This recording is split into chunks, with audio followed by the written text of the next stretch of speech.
It's a difficult and uncertain time. We, along with our partners around the country and around the world, have been confronting a dynamic, rapidly evolving situation.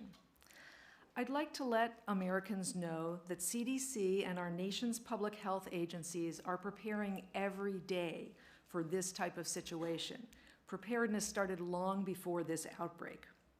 The U.S. government's response to the spread of the novel coronavirus into our country began as soon as reports of an unidentified flu-like illness emerged from Wuhan, China. The U.S. has been implementing an aggressive containment strategy that requires detecting, tracking, and isolating all cases as much as possible and preventing more introductions of disease, notably at ports of entry.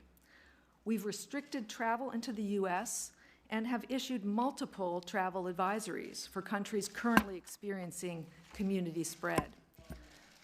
Our travel notices are changing almost daily as we get new information. And we believe these precautions are working. So far, as Secretary Azar described, our public health system has detected 14 cases in travelers or very close contacts of travelers here in the United States. Among passengers repatriated by the State Department from Wuhan, China, and from the Diamond Princess, there are an additional 3 and 40 cases. The fact that we have been able to keep cases to this low level is an accomplishment, especially given that we are unfortunately beginning to see community spread in a growing number of other countries.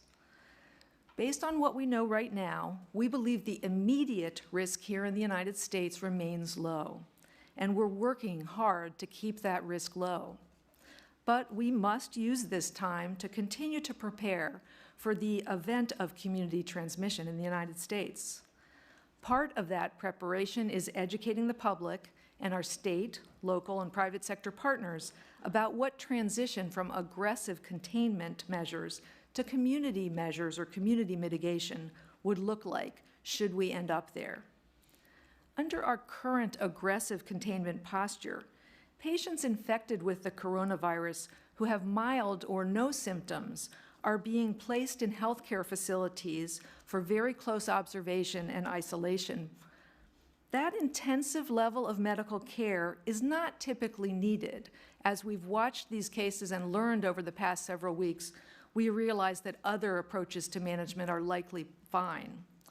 Outside this period of aggressive containment, the usual and appropriate care for most patients who develop the novel coronavirus or COVID-19 would be management at home through home isolation, with use of healthcare facilities only as needed for those who have severe presentations, the elderly, those with medical conditions requiring closer observation. We will maintain for as long as practical a dual approach where we continue these measures of aggressive containment to this disease, but also employ strategies to minimize the impact on our communities. However, current global circumstances suggest it's likely that this virus will cause a pandemic.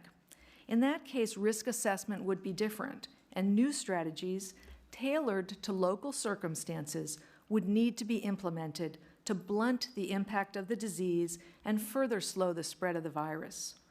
What these interventions would look like at the community level will vary depending on local conditions and on the emerging information about how severe the virus may be.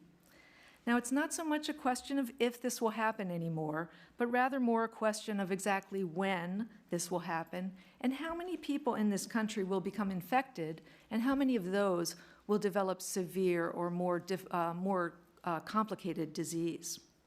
We have been preparing to address this type of threat and limit the impact on our communities for many years. As some of you heard from Dr. Messonnier of the CDC today, we've begun laying out for the public what it will look like to mitigate the spread of the virus.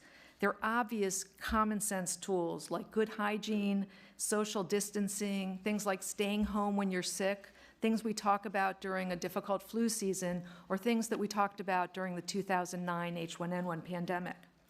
We will be transparent with the public about these measures and the potential that these tools will be necessary. There is literally a playbook for the use of these tools, and one that the states and local public health have exercised.